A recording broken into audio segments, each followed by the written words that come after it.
Der Herbst ist da.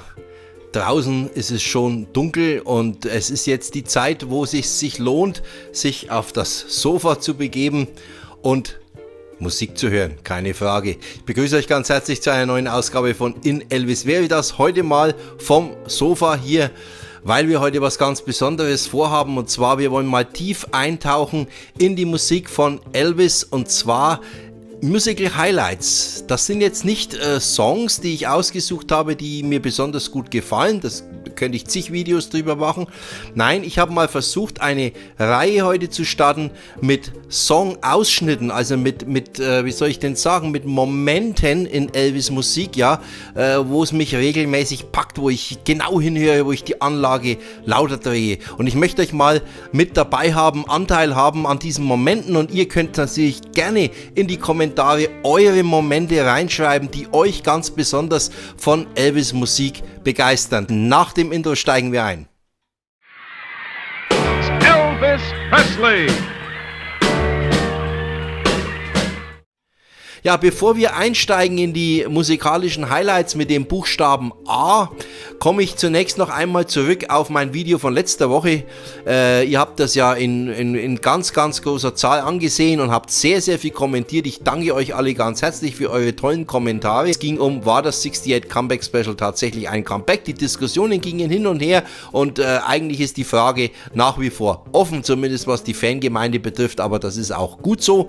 Ja, ich möchte kurz einen kleinen Review euch geben. Ich habe es mir angesehen auf Netflix. Unterm Strich fand ich es sehr gut.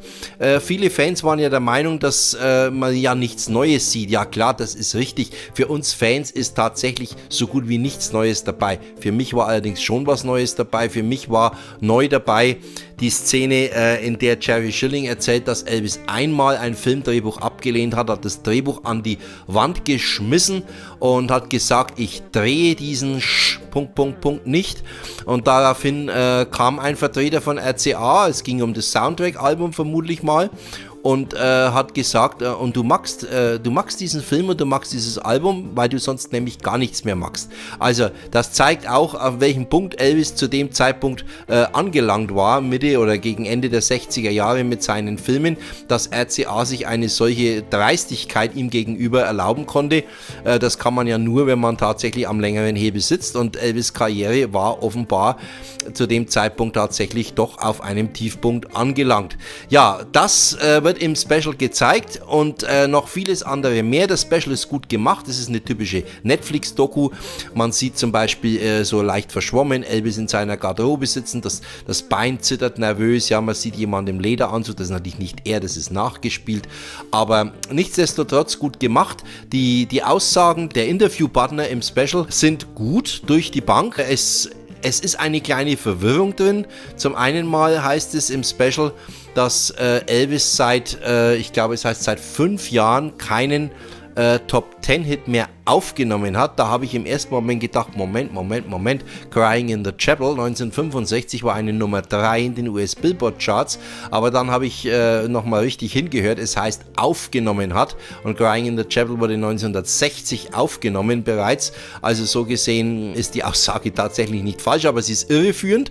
Und ein weiterer Fehler, der tatsächlich auch drin ist, ist der Fehler, dass Elvis nur 331 Konzerte werden genannt ab 1968, 69 bis zu seinem Lebensende gegeben hat. Das ist natürlich absoluter Unfug. Wir wissen alle, dass das wesentlich mehr Konzerte waren über 1000, ich glaube sogar über 1100. Die genaue Zahl könnte ich für euch jetzt recherchieren, aber ihr wollt ja auch was zu tun haben. Okay, so viel dazu. Also unterm Strich eine gut gemachte Doku, und wenn natürlich der eine oder andere von euch sagt, weiß ich alles schon, kenne ich alles schon, ja, aber Leute, bitte, Netflix, ja, das ist der breite Markt, das ist die breite Masse. Alleine ich habe das an etliche Bekannte weitergegeben, habe gesagt, schaut euch das an. Die haben noch nie was gehört vom 68 Comeback Special oder vom Hintergrund dazu.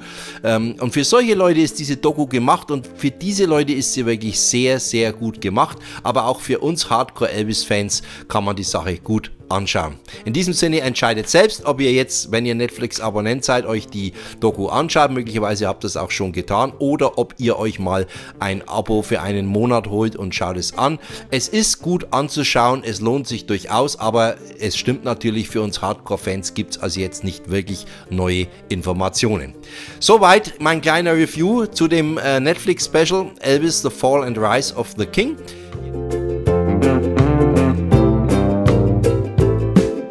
Und ich stelle euch heute meine tollsten, für mich geilsten Elvis-Momente vor, und zwar beginne ich, das wird ja eine längere Geschichte, der Künstler, der über 700 Songs aufgenommen hat, da ist das wirklich viel, und wir beginnen mit dem Buchstaben A. Ich habe alle Elvis-Songs mit A durchgeforstet und habe mir überlegt, welche Songs, welche Stellen aus Songs begeistern mich ganz besonders.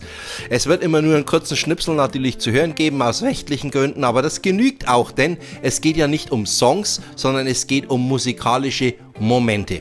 Wir starten im Jahr 1956 mit einem Song Any Way You Want Me. Schon der Anfang hat einen unglaublich dichten Sound. Durch den Mono-Sound wird es natürlich noch besonders hervorgehoben, und die E-Gitarre schmuggelt sich so rein mit dieser, wo man immer glaubt, der Gitarrist weiß gar nicht so genau, was er spielt, aber es ist sensationell gut. Der Anfang von Any Way You Want Me.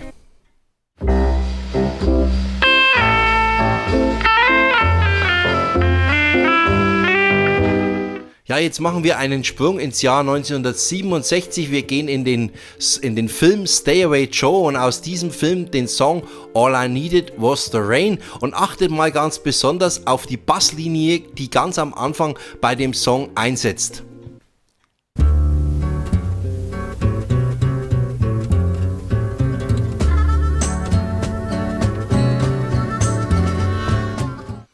Und wir machen einen Sprung ins Jahr 1968, Almost in Love. Das ist dieser Song, den ich früher immer übersprungen habe und der mir seit einigen Jahren wunderbar gut gefällt. Und hier haben wir dieses ganz ruhige Arrangement, und dann setzt ganz tief diese Flöte ein, geht einem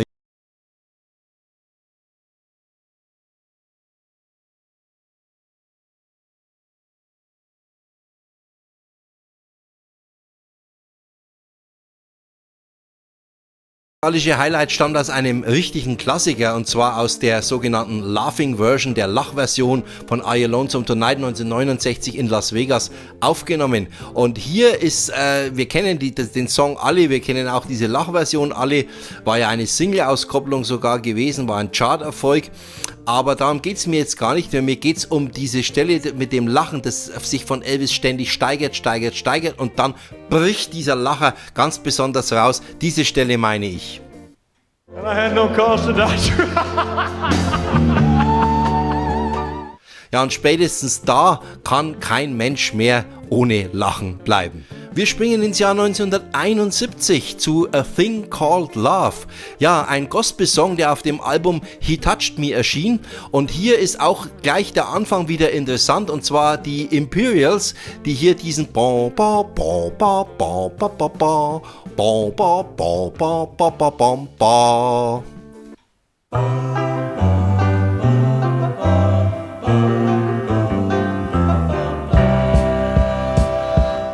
ja, sensationell gut gemacht von den Imperials. Elvis kündigte ja die Imperials als immer das Top-Gospel-Quartett der Nation an. Später hat er das allerdings auch für J.D. Sumner and the Stamps gesagt, aber das ist jetzt völlig egal.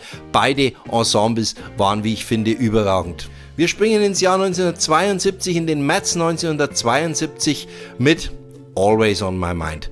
Was mir an diesem Song ganz besonders gut gefällt, ist diese weinende Gitarre, und an der Stelle, wo sie einsetzt mit diesen Do, do, do, das ist eine Stelle, wo ich auch regelmäßig eine Gänsehaut bekomme. Maybe I didn't hold you. Ende März 72 aufgenommen, und wenige Tage später entstand die nächste Aufnahme, die ich für euch ausgesucht habe, der Song An American Trilogy. Und wir gehen in das Hampton Roads Coliseum vom 9. April 1972 und hören da mal in diese, wie ich finde, beste Version dieses Songs hinein, und zwar eine ganz bestimmte Stelle, wo Elvis am Schluss Glory, Glory, Hallelujah. Also die Stimme ist so prägnant, so stark, so überzeugend, das haut mich regelmäßig um. Hört rein.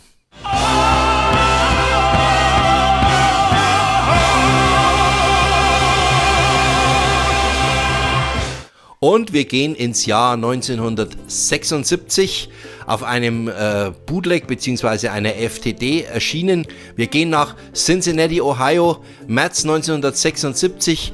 Elvis singt den Song America the Beautiful. Da sind zwei Dinge dann interessant. Zum einen, es ist nicht Ronnie Todd am Schlagzeug, wir haben Larry London am Schlagzeug und wir haben am Schluss ein Finale, wie ich das in keiner anderen Version von Elvis von America the Beautiful jemals gehört habe.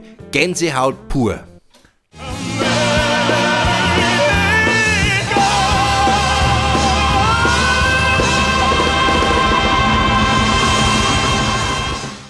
Ja, liebe Freunde, das soll es gewesen sein mit meinen musikalischen Highlights für heute. Der Buchstabe A. Natürlich wird das Video Fortsetzungen bekommen, nicht jeden Sonntag, streuen wir immer mal wieder ein. Aber jetzt alle Songs mit A, die ich ausgesucht habe. Schreibt in die Kommentare ganz bestimmte Stellen von Songs, die bei euch Gänsehaut auslösen.